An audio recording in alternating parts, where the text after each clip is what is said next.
ಸ್ನೇಹಿತರೆ ನಮಸ್ಕಾರ. ನೀವು ನೋಡ್ತಾ ಇದ್ದೀರಾ ಮನಿ ಪ್ಲಾಂಟ್. ನಾನು ರವೀಂದ್ರ ಜೋಶಿ. ಹಣಕಾಸಿನ ಜಗತ್ತಿನಲ್ಲಿ ನಮ್ಮ ಇಡೀ ಜೀವನದಲ್ಲಿ ಬಹಳಷ್ಟು ವ್ಯವಹಾರಗಳನ್ನ ನಾವು ಮಾಡ್ತೀವಿ. ಎಲ್ಲ ವ್ಯವಹಾರಗಳು ವೈಯಕ್ತಿಕವೇ ಆದರೂ ಕೂಡ ಅದರ ಛಾಯೆ, ಅದರ ಇಂಪ್ಯಾಕ್ಟ್ ನಮ್ಮ ಫ್ಯಾಮಿಲಿ ಮೇಲೆ ಇರುತ್ತೆ, ನಮ್ಮ ಕುಟುಂಬದ ಮೇಲೆ ಇರುತ್ತೆ ಅನ್ನೋದನ್ನು ನಾವು ಮರಿಬಾರ್ದು. ನಾವು ಯಾರೋ ಸ್ನೇಹಿತರಿಗೆ 50,000 ಸಾಲ ಕೊಟ್ಟಿರ್ತೇವೆ, ಇನ್ಯಾರ್ದೋ ಹತ್ರ 1 ಲಕ್ಷ ಸಾಲ ಪಡೆದಿರ್ತೇವೆ, ಮತ್ತೆಲ್ಲೋ ನಾವು ಡೆಪಾಸಿಟ್ ಮಾಡಿರ್ತೇವೆ, ಬ್ಯಾಂಕ್ನಲ್ಲಿ FD ಇಟ್ಟಿರ್ತೇವೆ, ಇನ್ನೊಂದು ಕಡೆ ಲೋನ್ಗೆ ಅಪ್ಲೈ ಮಾಡಿರ್ತೇವೆ, 108 ವ್ಯವಹಾರಗಳು ಮಾಡಿರ್ತೇವೆ. ಯಾಕೆ ಅಂದರೆ ನಾವೆಲ್ಲರೂ ಶಾಶ್ವತ ಅನ್ನುವಂಥ ಭಾವನೆಯಲ್ಲೇ ನಾವು ಬದುಕ್ತಾ ಇದ್ದೇವೆ. ನಾನು ಈಗ ಹಿಂದೆ ಹೇಳಿದೆ, ಇನ್ಶೂರೆನ್ಸ್ ಕಂಪನಿಯಲ್ಲಿ ಬಹಳಷ್ಟು ದುಡ್ಡು ಅನ್ಕ್ಲೇಮ್ಡ್ ಫಂಡಾಗಿ ಉಳಿದಿದೆ ಅಂತ. ಅದರ ಎಕ್ಸ್ಟೆನ್ಷನ್ನ ಇವತ್ತು ಹೇಳ್ತಾ ಇರೋದು ನಾನು ನಿಮಗೆ. ನಮ್ಮ ಜೀವನದಲ್ಲಿ ನಾವು ಮಾಡಿರೋ ವ್ಯವಹಾರಗಳನ್ನು ನಾವು ನಮ್ಮೊಟ್ಟಿಗೆ ಕತ್ತಲೆಯಲ್ಲಿ ಇಡುವುದು ಆರ್ಥಿಕ ಜಗತ್ತಿನಲ್ಲಿ ಸಮ್ಮತವಲ್ಲ. ನನ್ನ ವ್ಯವಹಾರ ನಾನು ಬೇರೆಯವ್ರಿಗೆ ಹೇಳಲಿಕ್ಕೆ ಮುಜುಗರ ಪಟ್ಟರೆ ಅಟ್ಲೀಸ್ಟ್ ಒಂದು ಡೈರಿಯಲ್ಲಿ ಬರೆಯುವಂಥ ಅಭ್ಯಾಸವನ್ನು ನಾವು ರೂಢಿಸ್ಕೋಬೇಕು.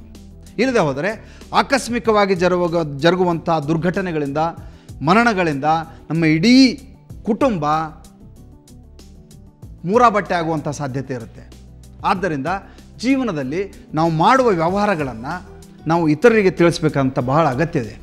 ನೀವು ಉತ್ತರ ಕರ್ನಾಟಕದ ಕಡೆ ಹೋಗಿ ರವೀಂದ್ರ ಜೋಶಿ ಅವರು ಎಲ್ಲಿದ್ದಾರೆ ಅಂತ ಯಾರಿಗಾರು ಹೋಗಿ ಸವಣೂರಿನಲ್ಲಿ ನೀವು ಕೇಳಿದರೆ, ರವೀಂದ್ರ ಜೋಶಿ ಅವರು ಇಲ್ಲರಿ, ಅವರು ಮೆಣಸಿಕಾಯಿ ಹೊಲಕ್ಕೆ ಹೋಗಿದ್ರಿ, ಮೆಣಸಿಕಾಯಿ 6.5 ಕ್ವಿಂಟಲ್ ಬಂದು ರೀ, ತೊಗೊಂಡು ಹಾವೇರಿ ಪ್ಯಾಟಿಗೆ ಹೋಗ್ಯಾರ್ರಿ, ಅಲ್ಲಿ 550 ರೂಪಾಯಿ ಮೆಣಸಿಕಾಯಿ ರೇಟ್ ಐತ್ರಿ, ಅದು 3,500 ರೂಪಾಯಿ ಬರ್ತೈತಿ, ಬಂದ್ಕೊಂಡು ನಿಂಗಪ್ಪಗೂ 2,000 ಕೊಡೋದೈತ್ರಿ, ಅಲ್ಲಿ ಕೊಡ್ತಾರೆ ರೀ.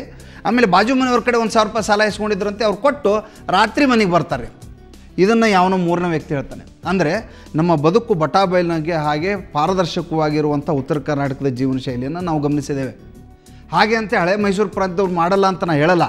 ಆದರೆ ಎಲ್ಲಿಗೋ ಹೋಗಿದ್ದೇನೆ, ಎಲ್ಲಿಗೋ ಬಂದಿದ್ದೇನೆ, ಎಲ್ಲೋ ಇದ್ದೇನೆ ಅಂತ ನಾವು ಇತರರಿಗೆ ಹೇಳ್ತಾ ನಮ್ಮ ಕುಟುಂಬದವ್ರನ್ನ ಕೂಡ ನಾವು ಕತ್ಲೆಯಲ್ಲಿ ಇಡುವಂಥದ್ದನ್ನು ನಾವು ಗಮನಿಸಿದ್ದೇವೆ. ಎಷ್ಟೋ ಜನ ತಮ್ಮ ಸಾವಿನ ನಂತರ ತಮ್ಮ ಮಕ್ಕಳು ಮತ್ತು ಹೆಂಡತಿ ಬದುಕನ್ನು ಮೂರಾಬಟ್ಟೆ ಮಾಡಿರ್ತಾರೆ. ಆದರೆ ಎಲ್ಲೋ ಇನ್ನೊಂದು ಕಡೆ FDಯನ್ನು ಕೊಟ್ಟಿರ್ತಾರೆ, ಮತ್ತೆಲ್ಲೋ ದುಡ್ಡು ಇಟ್ಟಿರ್ತಾರೆ, ಅದು ಮಕ್ಕಳಿಗೆ ಗೊತ್ತೇ ಆಗಲ್ಲ. ಜೀವನದಲ್ಲಿ ನಿಮ್ಮ ಖಾಸಗಿತನವನ್ನು ಉಳಿಸಿಕೊಳ್ಳಿ, ಅದರ ಬಗ್ಗೆ ನಮ್ಮ ಅಭ್ಯಂತರವಿಲ್ಲ. ಆದರೆ ಅಟ್ಲೀಸ್ಟ್ ನಿಮ್ಮ ಕುಟುಂಬದವರಿಗೆ ನಿಮ್ಮ ವ್ಯವಹಾರಗಳನ್ನು ತಿಳಿಸಬೇಕಾದ ಬಹಳ ಮುಖ್ಯವಾದ ಧೋರಣೆಯನ್ನು ಬೆಳೆಸಿಕೊಳ್ಳಿ ಅಂತ ಹೇಳ್ತಾ ಈ ಸಂಚಿಕೆಯನ್ನು ಮುಗಿಸ್ತೇನೆ. ನಾಳೆ ಹೊಸ ವಿಚಾರದೊಂದಿಗೆ ಬರ್ತೇನೆ. ಅಲ್ಲಿವರೆಗೂ ನಮಸ್ಕಾರ ಸ್ನೇಹಿತರೆ.